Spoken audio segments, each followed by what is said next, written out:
Hey everyone. So we're working on Unit 11 this week, and because I had to cancel live class for parent teacher conferences, I thought I would go ahead and do a screencast to help you out.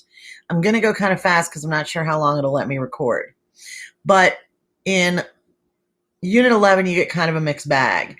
It's demonstrative pronouns, interrogative pronoun, indefinite pronoun, intensive pronoun, and the interrogative adjective. I'm just going to run through them here, although I also did it in the walkthrough if you prefer to read it. So, first of all, okay, that's not what I wanted. Let's see. We're going to scroll down. The demonstrative pronoun is idem, eadem, idem. It means the same. So, if I want to say the same man, it's idem, we're. These work like adjectives. They agree gender, number, case with whatever noun they're with. So, if I want to say, I see the same girl, it's eandem right here, puellam.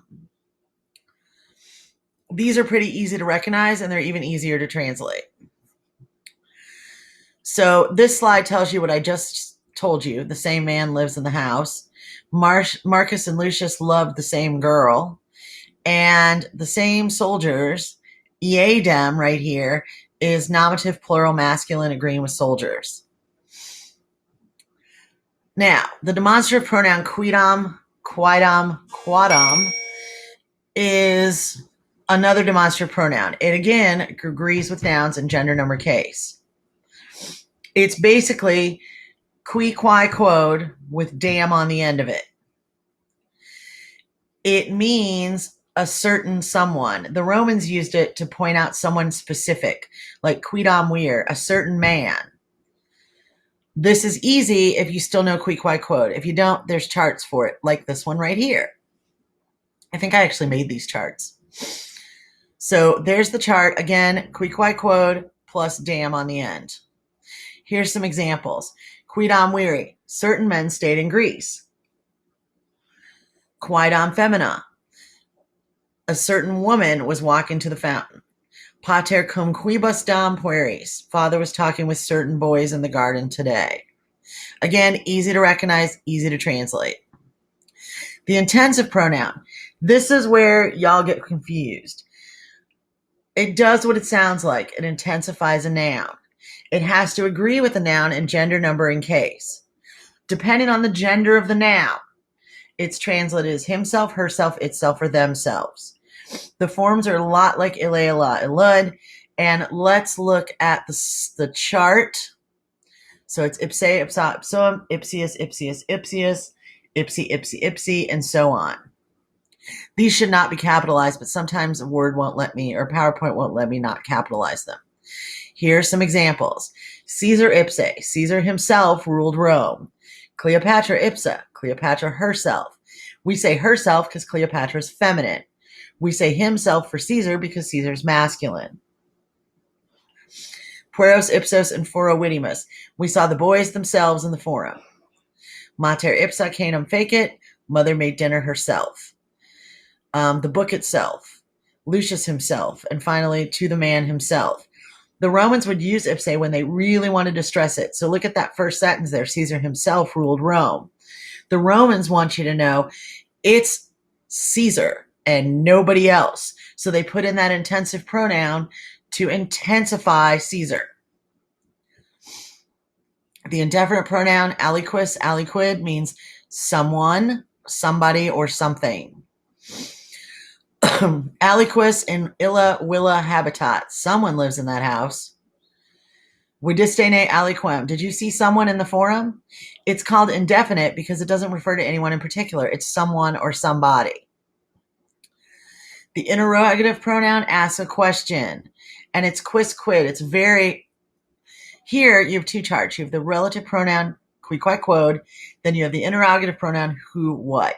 It's basically qui, qui, quod. You can see it's very similar, except it asks a question.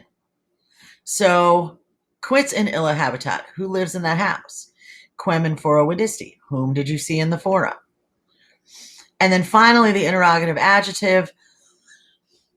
It's the same as qui qui quod. It's the usage that's different. It helps ask questions, but in every case, it modifies a noun. So in quibus insulis milites habitant, in which apartments do the soldiers live? Quibus agrees with insulis. In qua urbe est Caesar nunc? In what city is Caesar now? Qua is modifying urbe. So the way to tell the difference between the interrogative adjective qui qui quod and this interrogative pronoun is the pronoun is not agreeing with a noun, but the interrogative adjective is agreeing with a noun. So you can look at these sentences and see if you can tell which is which. Look at number 1. This says, who killed the senators? Who is not modifying anything. Okay. Which man was killed? Well, qui is agreeing with we're here. Quem hominem, agreed. So that's the adjective. Quae feminae, agree. That's the adjective. Quia soror is Lucia. Whose sister is Lucia? That one agrees. Again, it's the adjective. Quae pecuniam in horto invenit. Who found the money in the garden? Who is not agreeing with anything. Therefore, it's the pronoun. So this is the end of the presentation. And I want to show you a picture now.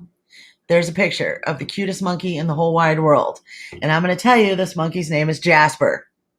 I just named the monkey because I think he's adorable. And if he were my monkey, I would call him Jasper. If you email me and tell me that this monkey's name is Jasper, I will give you 10 points. 10 extra credit points. Because you deserve it after listening to me go through this. So that's all I have to say about that. I hope this helped. If you have further questions, you know how to find me. Don't forget about Jasper. Have a great day, Miss Packman.